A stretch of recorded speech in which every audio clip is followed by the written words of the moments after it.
tierra que se declaró en la ONU ya desde el año 2009. Estamos modulando el sonido.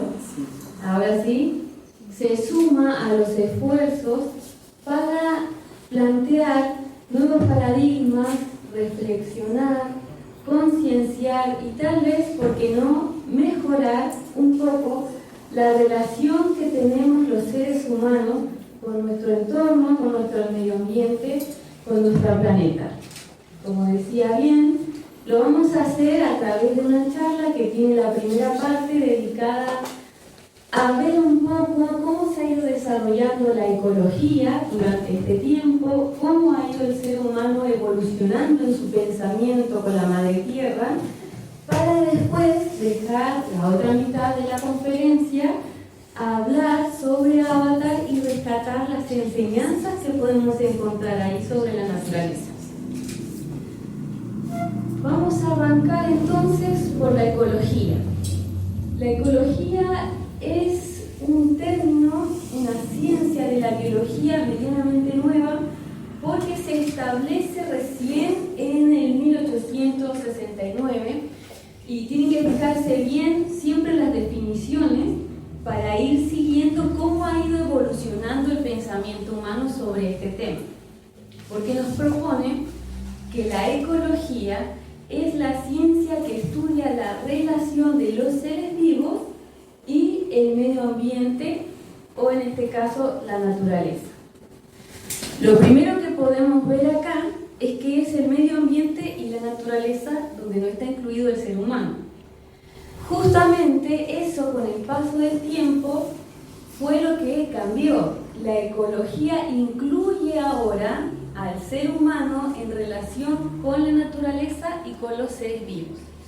Y todos en conjunto van generando sistemas o ecosistemas que interactúan entre sí. Aparece entonces un término que es el de ecosistemas. Y aquí también tienen que fijarse bien en las definiciones. Porque ecosistema nos dice, interactúan sistemas bióticos, como los animales o seres vivos en general, con la flora y con la fauna, junto a otros seres abióticos, o sea que no tienen vida, en donde aquí aparecen la tierra o el suelo y finalmente el clima, en donde aparece el tema de los vientos y todo lo que tiene que ver con fenómenos atmosféricos. Ya vemos acá como un elemento en ese periodo de tiempo que se desarrolla la ecología, vemos como hay ciertos elementos que no tienen vida, como lo es nuestra Tierra, que es un paradigma que con el tiempo fue evolucionando para un cambio. ¿Qué es lo que nutre un poco a la ciencia de la biología? La teoría evolucionista de Darwin, que plantea que solo el más apto, ¿cierto?, es el que puede ir evolucionando y es el que logra ser el más avanzado, digamos, en la evolución. El que más se haya adaptado a los cambios y circunstancias de la naturaleza. ¿Quién es el más apto según la teoría evolucionista? El ser humano, exacto. Los seres humanos en donde estamos, ¿cierto?, hombres y mujeres. Pero además hay otra visión que es la que se plantea, que es la cartesiana, en donde se define en el siglo XVIII cuáles son los elementos que corresponden a ser seres vivos y quienes no son seres vivos, o quienes tienen alma y quienes no tienen alma.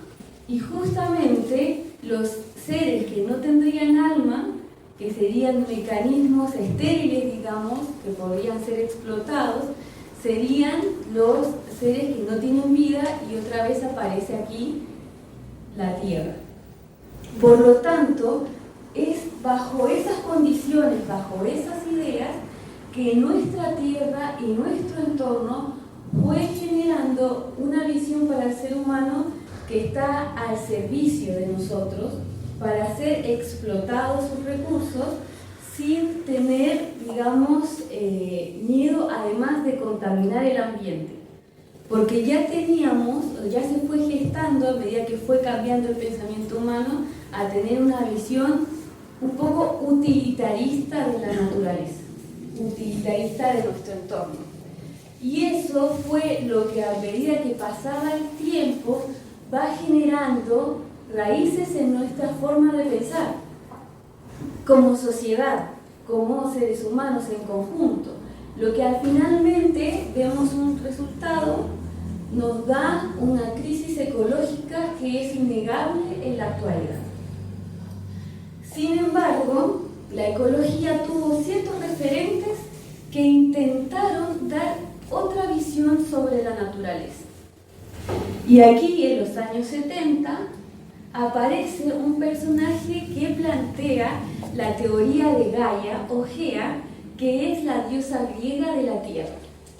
No sé si se ve bien, pero James Lovelock murió recién el año pasado, biólogo, químico, meteorólogo, que además trabajó para la NASA. Plantea la idea en base a una investigación. Como él era meteorólogo, murió a los 103 años el año pasado, vivió bastante. Toda su vida la dedicó al desarrollo del medio ambiente y el tema del cambio climático. Bueno, en los años 70, él planteó un estudio basado en una investigación meteorológica en donde se dio cuenta que la temperatura y la presión del planeta se mantuvo constante durante 3.500 millones de años. O sea, durante todo este tiempo, la Tierra se dedicó a autorregularse bajo mecanismos que ella misma generó, a equilibrar la atmósfera, a equilibrar el ambiente, a equilibrar la temperatura para finalmente poder gestar la vida, tener las condiciones necesarias para que el ser humano y todos los demás seres vivientes pudieran vivir en ella. Bajo esa teoría es que por primera vez en Estados Unidos se proclama el 22 de abril el Día de la Tierra. El año ahora no lo recuerdo porque tiene bastantes años. Recién en el 2009 la ONU se suma a esos esfuerzos y proclama el Día Internacional de la Tierra, pero es interesante ver que la ONU lo que observa es que hay un índice de pobreza que aumenta a medida que disminuyen los recursos naturales. Entonces, al disminuir los recursos naturales por la sobreexplotación que genera el ser humano, finalmente es que va a aumentar la pobreza. Si se dan cuenta, ambas cosas están unidas y hay algo que se puede tal vez remarcar ahí como con algo que lo resalte, es que si no fuera que aumenta el índice de pobreza, tampoco sería como que nos preocuparíamos tanto por la naturaleza. Entonces ahí hay varias cosas que se fueron desarrollando en la ecología. Con el tiempo, la ecología se dividió en dos ramas. Una rama que es la que está influenciada por el sistema mecanicista cartesiano, y la otra rama es la rama que es un poquito más animista. Vamos a ver la rama del mecanicismo cartesiano, a ver si la dejamos un poco clara. ¿Cómo van? ¿Me van siguiendo bien? Excelente. Yo voy a tomar un poco de agua.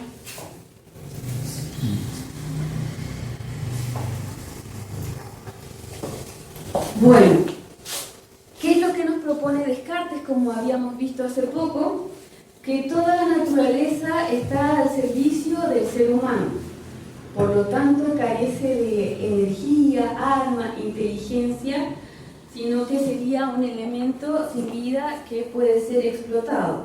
Lamentablemente, por esa idea es que comenzó a haber por parte de los seres humanos un exceso y un colapso de los recursos naturales basado en la idea del progreso de nuestra sociedad.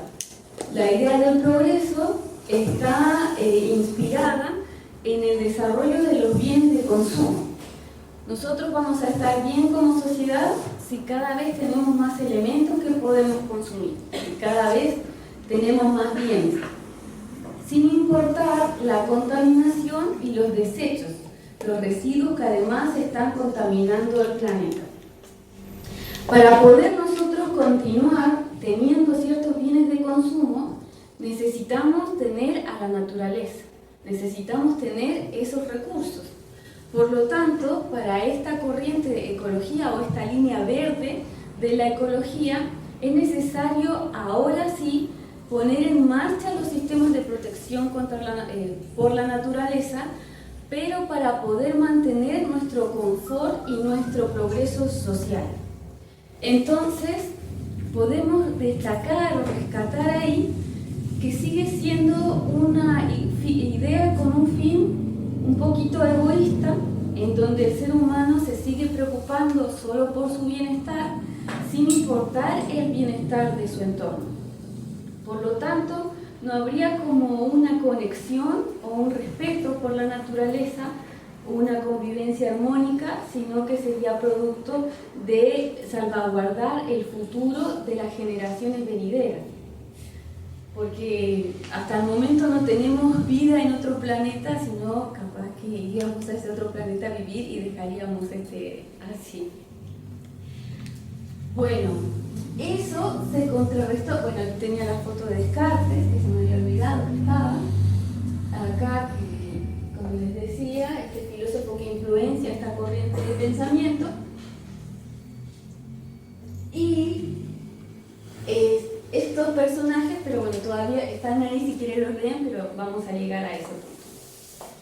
Y la otra corriente de pensamiento de la ecología, que es la animista, que está inspirada desde que Lovelock comienza con todo este desarrollo de la Tierra como un elemento inteligente, como un ser vivo que es capaz de autorregular su propio sistema de vida, que tiene un mecanismo que le permite equilibrarse a sí misma, que además tiene un potencial de vida que se despliega en cada uno de los elementos que nosotros vemos alrededor.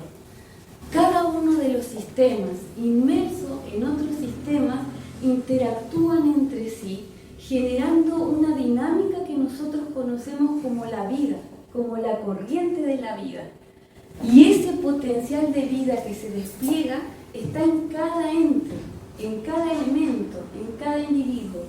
Y nosotros también somos parte de esa vida. Por lo tanto, nosotros también entramos en esa corriente de esta naturaleza. Cada cosa que vemos está ordenada de forma inteligente, tiene una forma eficaz, es eficiente, es organizada, tiene sus propias leyes de la naturaleza. Por lo tanto, eso nos hace deducir que ese orden que presenta nuestra Tierra no es al azar, sino que tal vez es causal y es causado por ella misma. Por lo tanto, el cambio de paradigma que hay ahí es a la Tierra no como un ser inerte, sino como un ser vivo que se autorregula a sí mismo. Y tal vez esa inteligencia que se manifiesta sea producto de algo más sutil, de un elemento más profundo que puede ser su propia voluntad de manifestar la vida. Entonces ahí aparece la Tierra como un ser vivo y algunos le plantean la idea de la Tierra como que si tuviera un alma, o si no le quieren llamar alma, su propia energía o su propio espíritu de tierra. Y que cada cosa que habita en ella tendría ese mismo elemento espiritual. Y justamente quería traer a unos ecologistas del siglo XX que plantean esta misma idea. Y aquí voy a leer de Aldous Leopold, que es de la primera mitad del siglo XX, que dice: cuando menos, no es imposible considerar las partes de la Tierra, suelo, montañas, río, atmósfera, como órganos o como partes de un todo coordinado, cada parte con su propia función definida, Y si podemos ver todo esto como un todo a lo largo de un extenso periodo, percibiremos no solo órganos con funciones coordinadas, sino también posiblemente un proceso de reposición que en biología denominamos crecimiento. O sea, la Tierra tendría su propio metabolismo, su propio desarrollo y su propio crecimiento. En tal caso, nos dice, tendríamos todos los atributos visibles de un ser viviente, algo de lo que no nos damos cuenta porque es demasiado grande y sus procesos vitales son demasiado lentos. Al ser la vida de la Tierra tan extensa, nosotros que habitamos un periodo de tiempo menor, no nos alcanzamos a dar cuenta de cómo ella ha ido desarrollando y evolucionando a través del tiempo. Y hay otro biólogo, que es Harding, que escribió un libro que se llama La Tierra Viviente, que plantea lo siguiente: la naturaleza está verdaderamente viva y cada una de las entidades que alberga está dotada de albedrío, inteligencia y sabiduría, cualidades que en Occidente, si se da el caso de ser reconocidas, reciben generalmente el nombre de alma. Entonces aquí está planteado por estos ecologistas que la Tierra tendría su propia inteligencia denominada su alma, su propio espíritu. Esta misma visión que aparece ya en el siglo XX con estos ecologistas, con estos biólogos, es exactamente la misma, entronca con las mismas ideas antiguas de las culturas clásicas, porque son la misma forma de ver a la Tierra. La encontramos en los griegos, la encontramos en los romanos, la encontramos en Egipto y en muchas más. Vamos a pasar someramente, en virtud del tiempo, por cada una para ver cómo las reconocemos. En la Grecia antigua aparece la diosa Gea, o la denominada también en Roma Gaia. La diosa Gea que surge de un momento primero, de un momento ancestral, de donde nada había, solo el vacío. Y aparece entonces la vida que existe junto a todos los planetas, todos los elementos celestes y la Tierra, que comienza entonces a albergar la vida de todas las cosas que existen. Aparece el cielo y aparece la Tierra, y la comunión de ambas genera la vida de toda la naturaleza. Telus, Terra, o que se dice en Roma, pero se toma también la misma idea diosa Gaia. La vemos aquí en Egipto, la vamos a reconocer a través de estos símbolos que aparecen de forma extraña en un comienzo, pero que reflejan la misma enseñanza de la tierra en comunión con el cielo. Y aquí está nuestra tierra, que está de color verde, porque representa, ¿cierto?, esta idea de la fertilidad, la fecundidad, y aquí tenemos unida con el cielo, que está de forma circular, y ambos juntos, la tierra y el cielo, generan toda la vida. El Dios de la tierra, además, si ustedes se preguntan por qué está en esa posición, porque eso tendríamos, pues se nos podría aparecer la duda, bueno, tiene entonces su rodilla flexionada y su codo también doblado, apoyado, representando los valles y las montañas, que finalmente nos entregan la idea de esta tierra fecunda que va a generar la vida, gestándolo todo, nutriéndolo. Tenemos acá en la India a la diosa Prithvi, que es la diosa hindú que representa el planeta Tierra. Bueno, los dioses hindú hay para todo lo que existe, ¿no? Hay gran variedad de deidades en la India, y bueno, no podía faltar la diosa del planeta Tierra. Y es interesante porque se cuenta el mito que viene un rey que se llama Prithu, y este rey la ordeña, y al ordeñarla genera, ¿cierto?, la leche, lo que va a alimentar a todos los seres que van a habitar en ella. Es muy interesante enseñar que nos plantea que si nosotros nos sentimos separados de la tierra, nos vamos a ir volviendo cada vez más egoístas. Y al volvernos cada vez más egoístas, tal vez un poco más individualistas, más competitivos, y nos íbamos a alejar de la tierra, de nuestro entorno y de nosotros mismos, cada vez destruyéndolo un poquito más. A esta enseñanza aparece La voz del silencio, de un libro que si quieren leer, de la filósofa rusa Elena Petrovna Blavatsky, que esta enseñanza se llama La herejía de la separatividad, que nos plantea esta idea de vernos a todos separados de nosotros mismos y también de la naturaleza.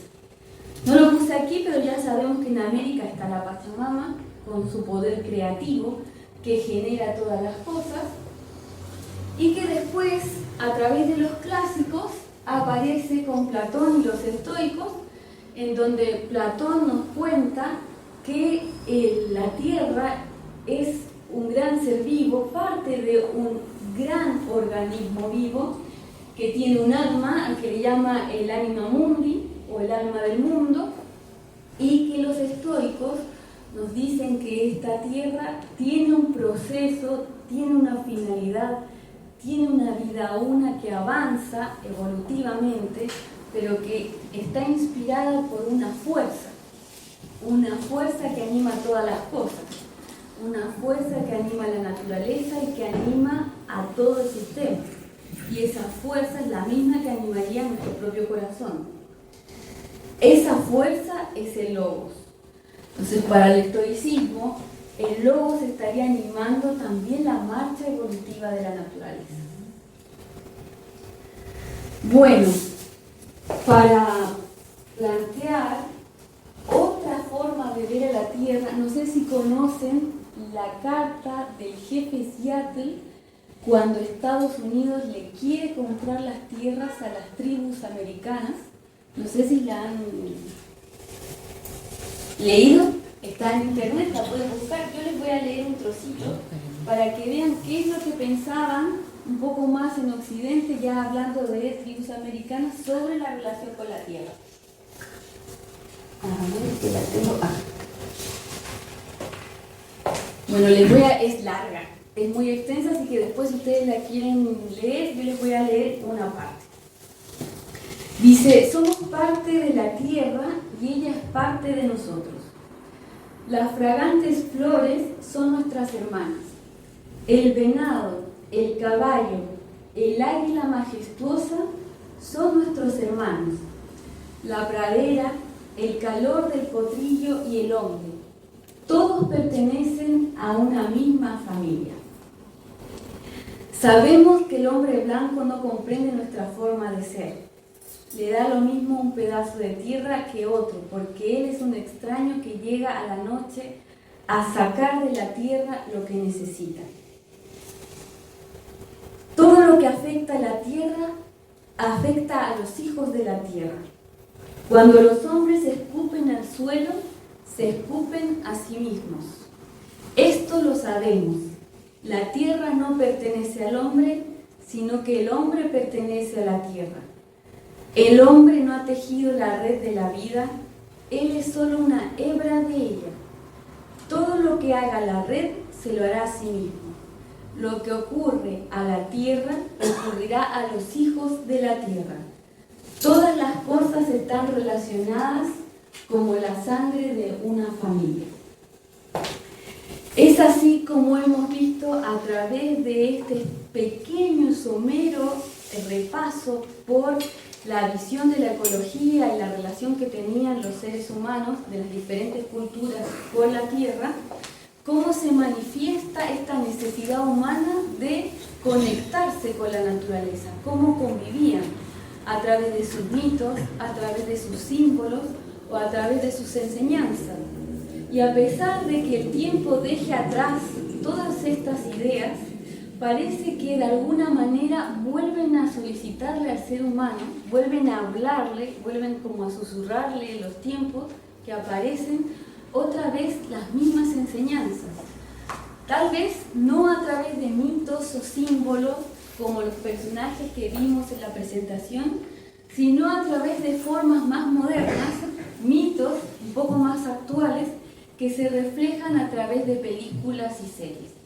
Justamente es por eso que quisimos tomar hoy la película de Avatar. Invitamos a Agustina a que nos pueda comentar un poco sobre sus enseñanzas.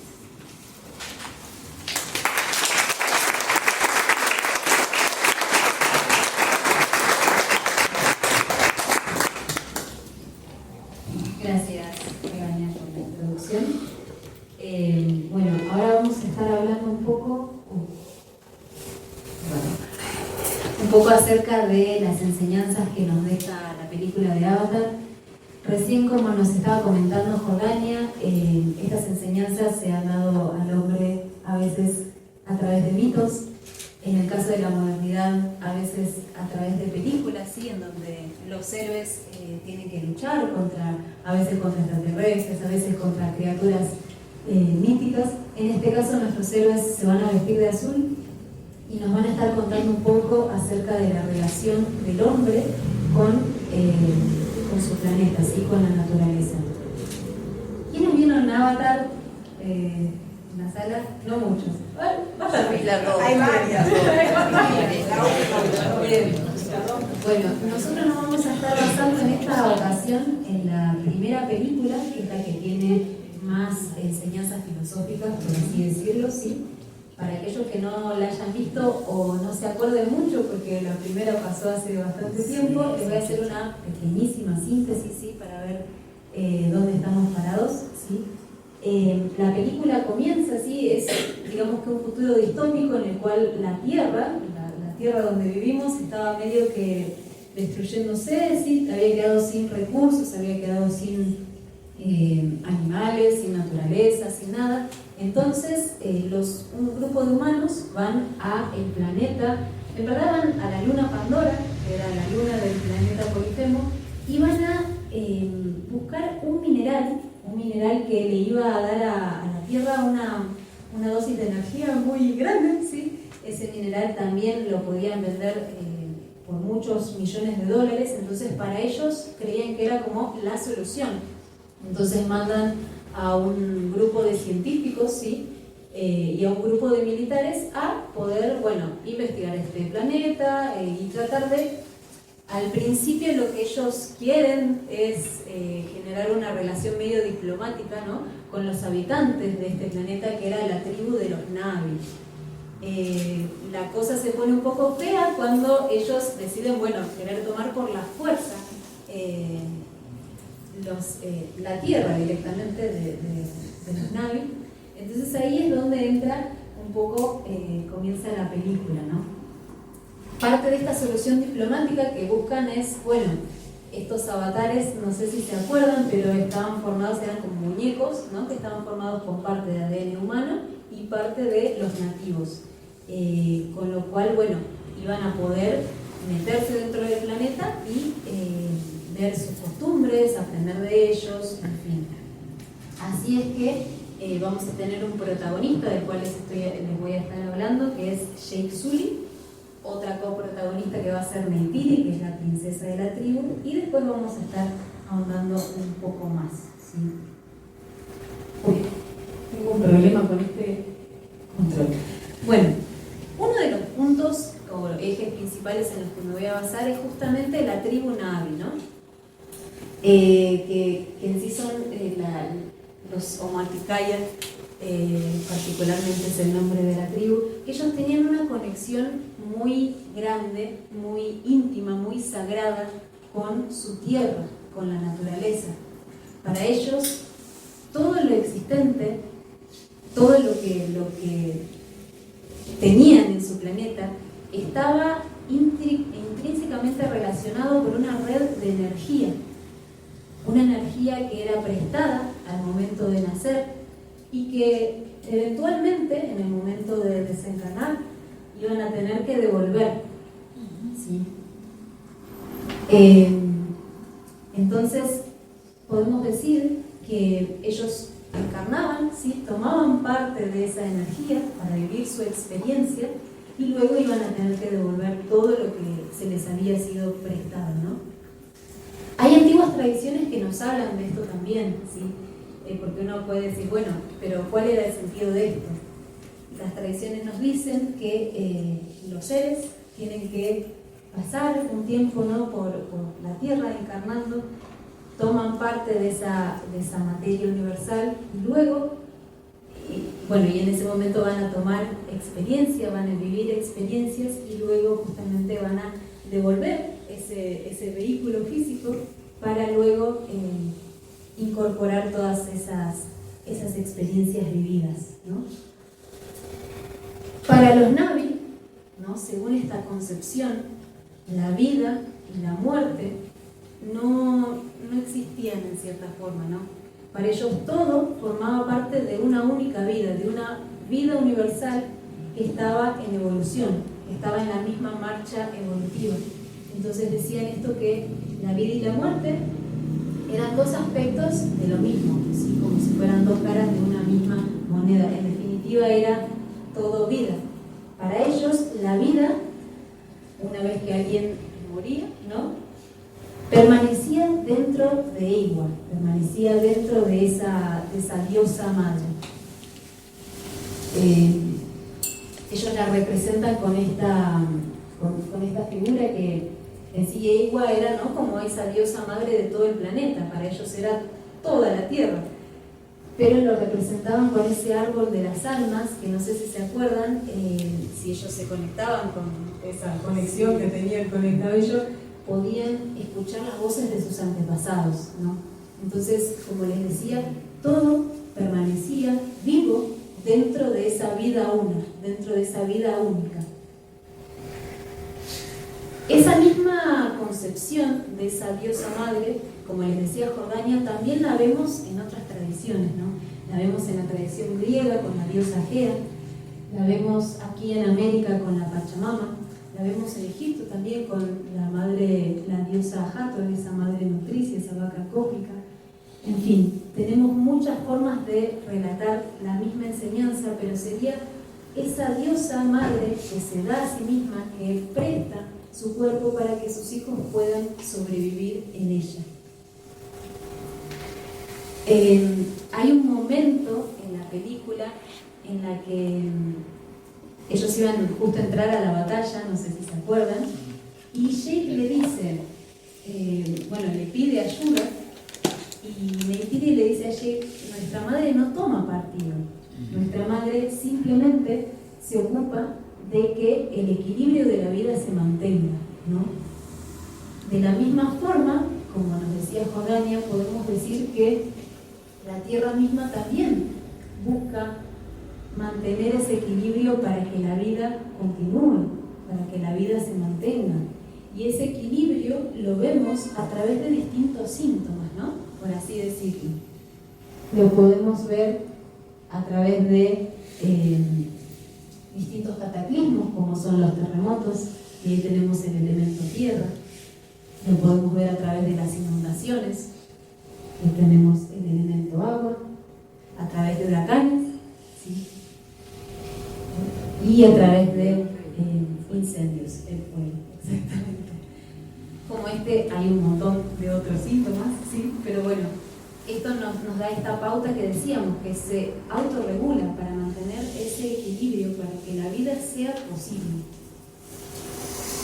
Bueno, otro de nuestros puntos que vamos a estar mencionando va a ser justamente el protagonista de la historia, que va a ser Jake Sully. Jake era un militar, y no cualquier militar, porque él había sido malherido en una batalla previa y había quedado imposibilitado, o sea, no podía caminar más, ¿no? Al mismo tiempo también su hermano gemelo había fallecido también. Entonces, imagínense, pónganse en los zapatos de ese personaje, piensen lo vacío que se sentiría, ¿no? Porque su vida era justamente la lucha, ¿no? Que dependía de su fortaleza, dependía de poder ser hábil, ágil, moverse de un lado a otro. Pero sin embargo, ahora había perdido sus piernas, había perdido a su hermano, tenía un vacío muy grande. Entonces es así que entra en esta misión de Avatar y acepta justamente ir a Pandora en reemplazo de su hermano, ¿no? Así es que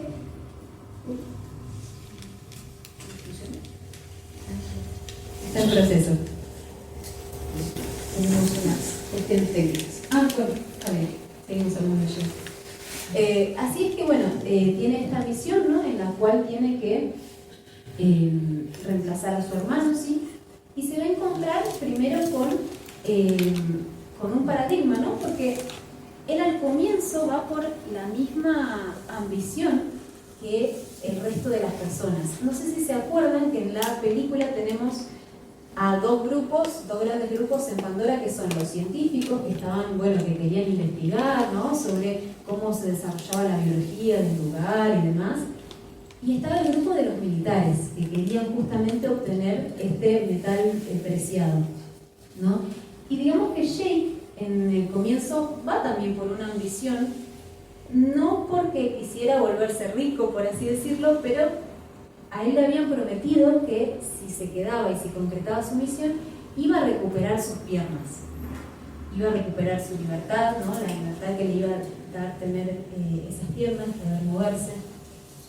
Y yo me pregunto, porque él ya había tenido sus piernas intactas, él ya había sido libre, por así decirlo, pero la pregunta es si realmente habría sido libre, si realmente se habría sentido completo, o si a veces sentiría vacío, ¿no? O cuán lleno se sentiría una vez recuperando esas piernas, ¿no? Entonces, es así que él toma parte en esta misión y va aprendiendo acerca de la cultura de los Somaticaya, ¿no? Podemos decir que esa ambición no nos es tan ajena, ¿no? Porque hoy en día también vemos ese tipo de, por ejemplo, en las modas, ¿no? Esa cosa de querer acapararlo todo, en el sentido de, bueno, sale una moda nueva, una ropa nueva, unos zapatos nuevos, sale un celular nuevo y ¿será que obteniéndolo me sentiré más lleno? ¿Será que evidentemente hay algo que no se puede llenar con lo material, ¿no? Y creo que es eso lo que, un poco esa imagen en la que Jake, nuestro personaje, va a tener esa transformación. ¿Y esto a qué se debe? ¿No? Esa ambición, esto de querer llenar ese vacío. Bueno, tiene que ver un poco, creo yo, con esta falta de autoconocimiento, esta falta de... porque realmente no sabemos qué queremos, no sabemos qué nos llena, no sabemos qué nos completa, ¿no? No sabemos qué nos haría dejar de sentir ese vacío. Y sucede porque la educación actual tampoco nos educa en ese sentido, tampoco nos da las herramientas para poder bucear un poco en la profundidad de uno mismo, ¿no?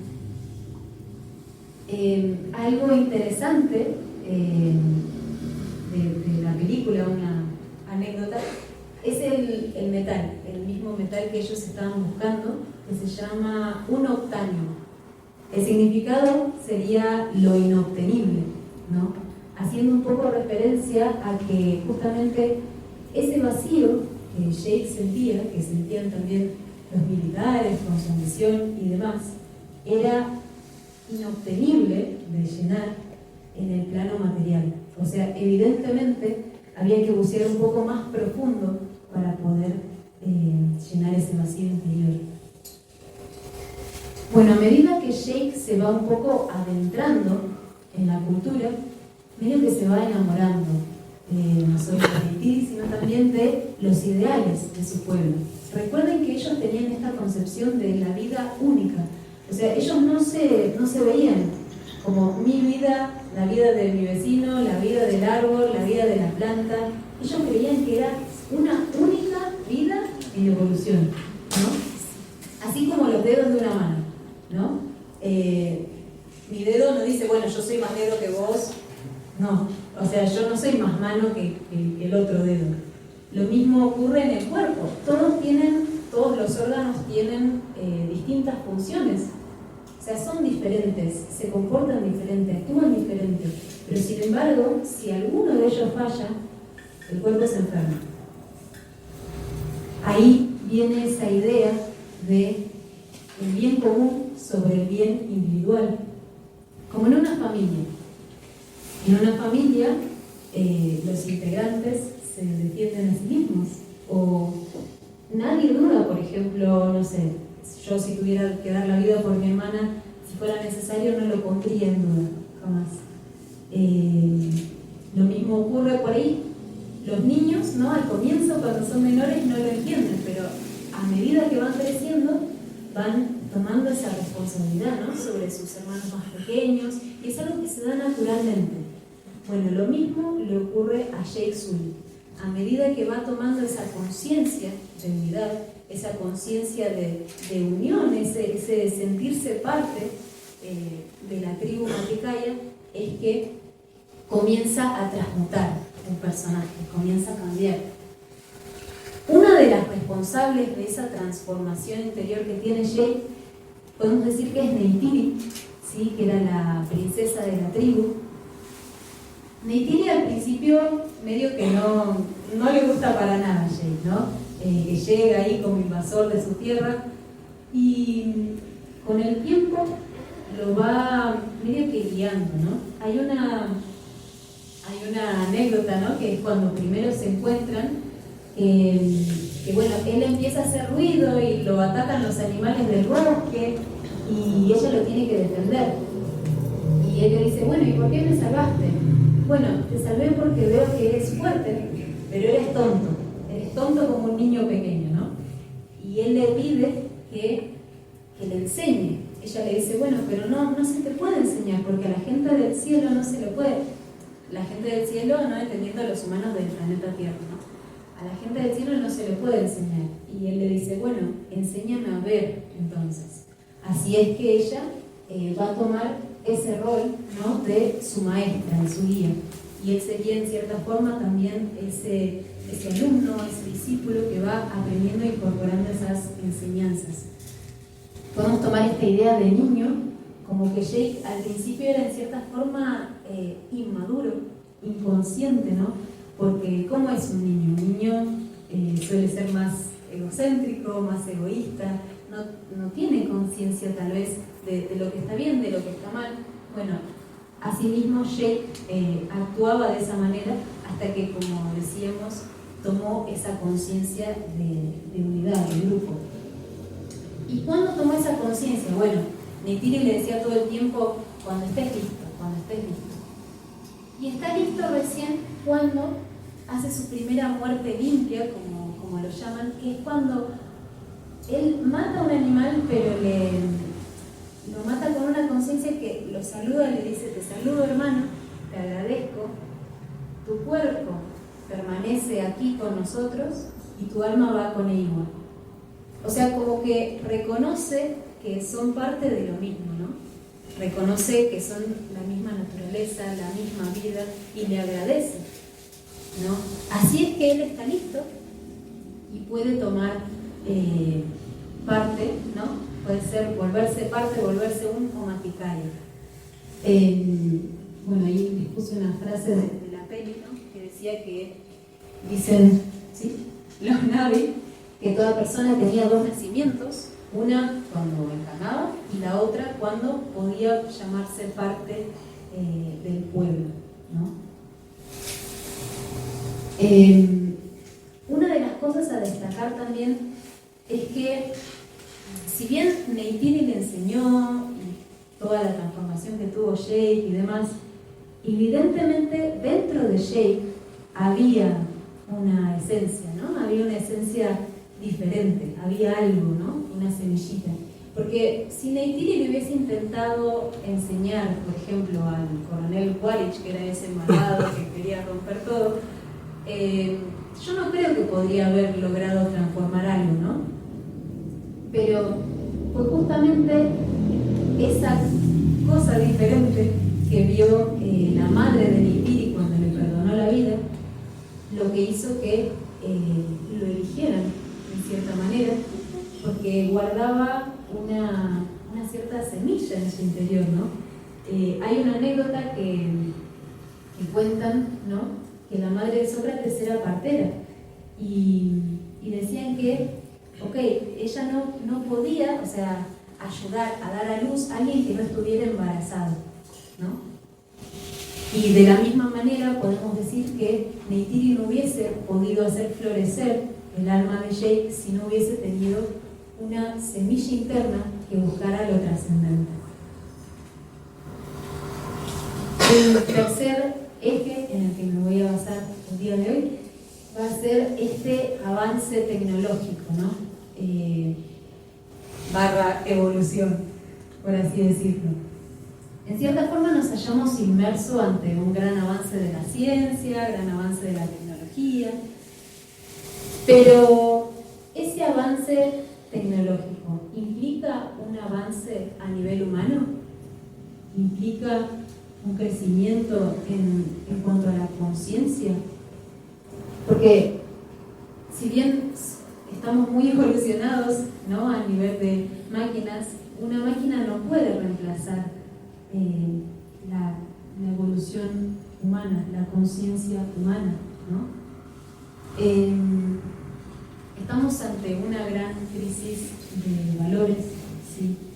En la cual lo que se busca, ¿no?, como decíamos, es más la evolución material que la evolución de la conciencia. Y eso no puede ser así.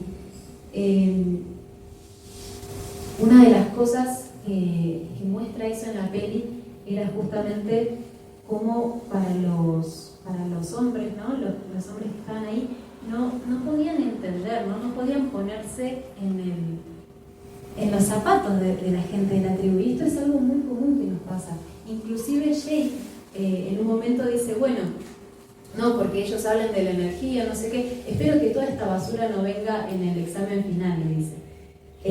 A lo que la científica le responde, Jake, trata de meterte en los ojos del pueblo, trata de mirar como miran ellos.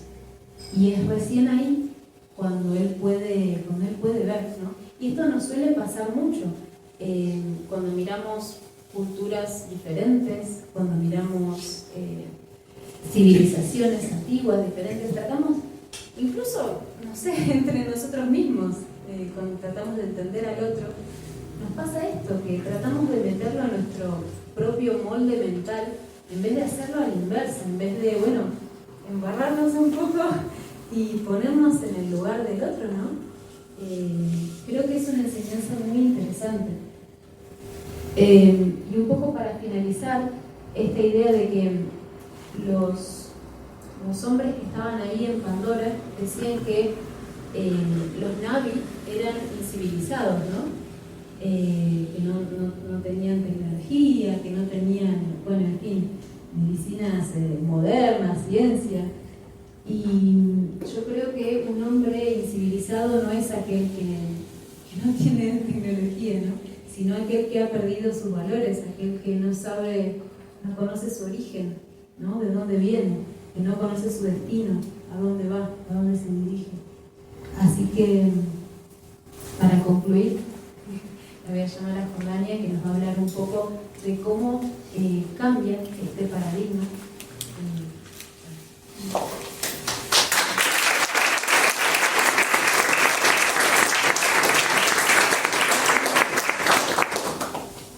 Bueno, así vemos cómo a través de nuestros modernos mitos, nuestros modernos héroes, volvemos como humanidad a querer conectarnos con la naturaleza, a querer otra vez relacionarnos con ella. Y siguiendo a Harding, que lo tomamos en esta postura de que la Tierra tiene alma, o que nuestro planeta tiene un alma, que lo vimos en la primera parte, coincide la visión con un psicólogo que conocemos, que es Jung, que nos plantea una forma de volver a comunicarnos con la naturaleza. Y dice que hay 4 formas entre que el ser humano puede volver a entender o puede volver a reconectarse con ella. Una es a través del pensamiento racional, que nosotros entendemos los fenómenos de la naturaleza. El pensamiento racional es lo que más usamos, ¿no? También lo usamos para entendernos a nosotros mismos. A través de él, nosotros entendemos los fenómenos. Pero como dice este ecologista también, nosotros entendemos solo los fenómenos que la naturaleza expone a nuestros métodos de investigación. Por lo tanto, tal vez hay algo más. Hay un misterio que esconde la naturaleza que nosotros no hemos podido desentrañar. Lo que más busca el ser humano es encontrar los misterios de la naturaleza. Y lo hace, en algunas instancias, podemos decir, tal vez incluso torturándola un poco para sacar de ella lo que tiene oculto para nosotros, sus secretos que aún no hemos podido revelar. Así que nos propone Jung otra forma también de comunicarnos con ella, o de poder conocerla, que son las sensaciones, los sentimientos, lo que nos produce la naturaleza a nivel interior, pero también la intuición. La idea que plantea es que mediante la intuición de la naturaleza nosotros tal vez la podamos percibir. Podemos ver un ejemplo. Todos hemos visto una imagen de la naturaleza que nos encanta. Pueden escoger la que quieran y traerla al presente ahora y evocarla a su mente. Un atardecer, un amanecer, la playa y el mar, viendo cómo las olas avanzan y retroceden. ¿Qué es lo que podemos ver? ¿Qué es lo que observamos? Está bien, una imagen bella, pero tal vez algo internamente también entiende a través de la belleza que nos provoca, la armonía y todo el entorno perfecto. Esa perfección es inteligencia. Esa perfección, ¿cierto?, esconde la voluntad que anima a cada elemento que nosotros podemos ver. Si nosotros observamos el movimiento y el ritmo evolutivo, tal vez podemos imaginar que nuestro organismo vivo, que es el universo, que es nuestro sistema solar, que es nuestra Tierra, tiene su propio destino, avanza en su propia marcha evolutiva. Y ese ritmo, esa corriente, se refleja en lo cíclico, en el movimiento de sus hojas con el viento, en el mismo avance y retroceso del mar, en el sol que nace en la mañana y se esconde en la noche, se encuentra el mismo latir de la naturaleza que, como decimos algunas veces, es el mismo latido de nuestro propio corazón.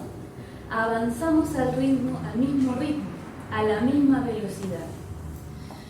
Y si nosotros sentimos esa conexión, vamos a poder contemplar la unidad. Como dice Goethe, otro filósofo, esa idea de unidad que percibimos en la naturaleza nos va a hacer conectarnos con ella, no en función de esa tortura para develar sus enseñanzas, sino a través de la contemplación paciente, a través de una contemplación con un poco más de amor. Si nosotros logramos finalmente no desarrollar el miedo al futuro, porque finalmente como sociedad vamos a quedar con una ansiedad terrible, porque con el miedo al futuro de lo que puede pasar y los escasos recursos que vamos a tener, obviamente que le da al ser humano una ansiedad, y por eso que finalmente tenemos corrientes ecologistas que, bueno, por miedo vamos a hacer todo lo posible para salvar el planeta. No por miedo, porque el miedo es lamentablemente detractor, o como disminuye la cordura, disminuye la inteligencia, disminuye las acciones sensatas y nos lleva a extremos de hacer cualquier cosa que uno, bueno, a veces no entiende. Sino por amor. Finalmente es el amor a lo bello, el amor a las cosas justas, los que nos va a permitir conectarnos con la naturaleza, conectarnos con los demás y conectarnos con nosotros mismos. El amor por la esencia de nuestra naturaleza, el amor por lo justo, el amor por la bondad que podemos ejercer nosotros con ella, que nos va a hacer pasar de saqueadores y violadores de nuestro planeta en amantes de la belleza, en amantes de la naturaleza. Creemos entonces, como siempre lo hemos creído, porque desde que inició nuestra institución hemos pensado que, bueno, la naturaleza es una expresión de esta divinidad, de esta idea de ella misma, la que debe mantenerse descontaminada, bella y limpia en lo individual, colectivo y circundante. Y que a través de este conocimiento vamos a llegar a la propia voluntad, a su propia inteligencia y a su propia fuerza, que es la misma fuerza que nos anima a todos nosotros. Muchas gracias.